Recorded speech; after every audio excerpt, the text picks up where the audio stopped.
வணக்கம். Welcome back to Jas Tamil YouTuber. உங்களுக்கு ஆன்மீகம் சம்மந்தப்பட்ட தகவல்கள் பிடிக்கும்னா மறக்காமல் நம்ம சேனலை சப்ஸ்கிரைப் பண்ணிக்கோங்க. அப்படியே பக்கத்தில் இருக்க பெல் பட்டனும் ப்ரெஸ் பண்ணிக்கோங்க. இன்றைக்கி இந்த பதிவில் நம்ம பார்க்க போகிறது, இன்றைய தினம் பார்த்திங்கன்னா வைகாசி மாதத்தில் வரக்கூடிய தேய்பிறை பிரதோஷம். நமக்கு இருக்கக்கூடிய வறுமை நீங்கி செல்வ செழிப்பானது அதிகரிக்கணும் அப்படின்னா இந்த வைகாசி மாத தேய்பிறை பிரதோஷத்தில் சிவபெருமானுக்கு நம்ம இந்த ஒரு பொருளால் அபிஷேகம் பண்ணணும். அந்த பொருள் என்ன அப்படிங்கிறத தான் இன்றைக்கி இந்த பதிவில் நம்ம தெரிஞ்சுக்க போகிறோம். தொடர்ந்து எல்லாருமே இந்த பதிவை பாருங்கள். அதுக்கு முன்னாடி நீங்கள் நம்ம சேனல் இன்னும் சப்ஸ்கிரைப் பண்ணாமல் இருக்கீங்கன்னா மறக்காமல் கீழே இருக்க சப்ஸ்கிரைப் பட்டனும் பக்கத்தில் இருக்க பெல் பட்டனும் ப்ரெஸ் பண்ணிக்கோங்க. இப்போ வாங்க நம்ம வீடியோக்குள்ளே போகலாம். செல்வ நிலையை வாரி வழங்கக்கூடிய தெய்வமாக இருக்கிறது யாருன்னு பார்த்தீங்கன்னா மகாலட்சுமி தாயாரும் குபேரரும் தான். ஆனால் குபேரருக்கும் மகாலட்சுமி தாயாருக்கும் செல்வத்தை வழங்கினது யாருன்னு பார்த்தீங்கன்னா சிவபெருமான். அப்ப நம்ம யாரை முதல்ல வழிபாடு செய்யணும்? சிவபெருமான தானே. சிவபெருமான நம்ம வழிபாடு செஞ்சோம் அப்படின்னா மகாலட்சுமி தாயாருக்கும் குபேரருக்கும் வழங்கின மாதிரி செல்வத்தை நமக்கும் கண்டிப்பா தருவாங்க இல்லையா? அதனால அப்படி நமக்கு செல்வ செழிப்பை வாரி வழங்கக்கூடிய சிவபெருமான நம்ம எந்த முறையில வழிபாடு செய்யலாம் அப்படிங்கறது தான் இப்ப தொடர்ந்து பார்க்க போறோம். சிவபெருமானுக்குரிய தினங்களா சொல்லப்படுறது தான் திங்கட்கிழமை, பிரதோஷம், சிவராத்திரி. இது எல்லாமே சிவபெருமானுக்குரிய சிவராத்திரி இந்த தினங்கள் மாதிரிதான் முருகப்பெருமானுக்கு உகந்த தினங்களா சொல்லப்படுறது. செவ்வாய்க்கிழமை, கிருத்திகை, சஷ்டி, வெள்ளிக்கிழமை இந்த நாள்லாம் முருகப்பெருமானுக்கு ரொம்ப ரொம்ப உகந்த நாளா சொல்லப்பட்டிருக்கு. சிவபெருமானுக்கு அபிஷேகம் செய்யறது சரி, முருகப்பெருமானுடைய அபிஷேகம் பத்தி இப்ப நம்ம எதுக்கு பேசுறோம் அப்படின்னு நிறைய பேருக்கு சந்தேகம் வந்திருக்கும் இல்லையா? சிவபெருமானோட நெற்றிக்கண்ல இருந்து அக்னி ரூபமா தோன்றினதுதான் முருகப்பெருமான். முருகப்பெருமான வழிபாடு செய்றவங்களுக்கு சிவபெருமானுடைய அருளும் கண்டிப்பா பரிபூரணமா கிடைக்கும் அப்படின்னு புராணங்கள்ல சொல்லப்பட்டிருக்கு.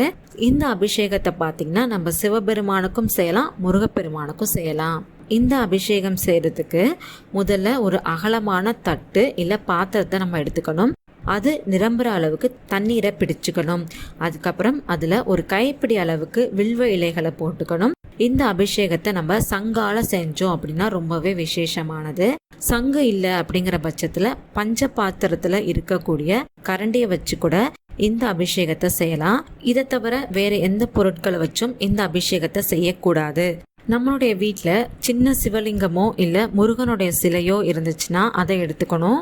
அதில் இந்த வில்வம் போட்ட தண்ணீர் எடுத்து சிவபெருமானுடைய மந்திரமான ஓம் நமச்சிவாய அப்படிங்கிற இந்த மந்திரத்தை சொல்லி நம்ம அபிஷேகம் செய்யணும். இப்படி நம்ம அபிஷேகம் செஞ்சு முடிச்சதுக்கு அப்புறம் அதுல இருக்கக்கூடிய வில்வ இலைகளை வச்சு சிவபெருமானுக்கு அர்ச்சனை செய்யணும்.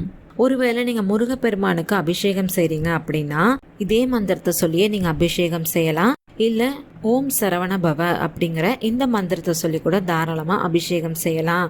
ஒருவேளை உங்க வீட்டுல சிலையும் இல்ல வேலும் இல்ல அப்படின்ற பட்சத்துல உங்க வீட்டுல கண்டிப்பா சிவபெருமானுடைய படமோ இல்ல முருகப்பெருமானுடைய படமோ இருக்கும்ல, அந்த படத்தை சுத்தம் செஞ்சுட்டு சந்தன குங்குமம் போட்டெல்லாம் வச்சுட்டு அந்த படத்துக்கு முன்னாடி இன்னொரு பாத்திரத்தை வச்சு இந்த வில்வ தண்ணீரை எடுத்து சுவாமி படங்களுக்கு முன்னாடி அந்த கிண்ணத்துல இந்த தண்ணீரை நீங்க விடுங்க. இப்படி நீங்க செய்யறது மூலியமா அபிஷேகம் செஞ்சதுக்கு இணையான பலனை இதுவுமே தரும். இப்படி நம்ம தொடர்ந்து மனமுருகி சிவபெருமானையும் முருகப்பெருமானையும் இந்த வில்வத்தை வச்சு பிரதோஷ வேளையில அபிஷேகம் செஞ்சுட்டு வரப்ப நம்ம வாழ்க்கையில இருக்கக்கூடிய வறுமைகள் நீங்கும். இது மாதிரி நம்ம அபிஷேகம் செஞ்சு முடிச்சதுக்கு அப்புறம் இந்த தண்ணீர் எடுத்து நம்ம தலையில தெளிச்சுக்கிட்டு அதுக்கப்புறம் வீட்டுல இருக்கக்கூடிய எல்லா இடங்கள்லயுமே தெளிச்சு விடணும். மிச்சம் இருக்கக்கூடிய தண்ணீரை துளசி, கற்றாழை இந்த செடிகள்லாம் ஊத்திருங்க. இது பார்த்தீங்கன்னா ரொம்பவே ஒரு சக்தி வாய்ந்த எளிமையான வழிபாடு தான். நம்பிக்கையோட செஞ்சு பாருங்க, நல்ல பலன்கள் கிடைக்கும்.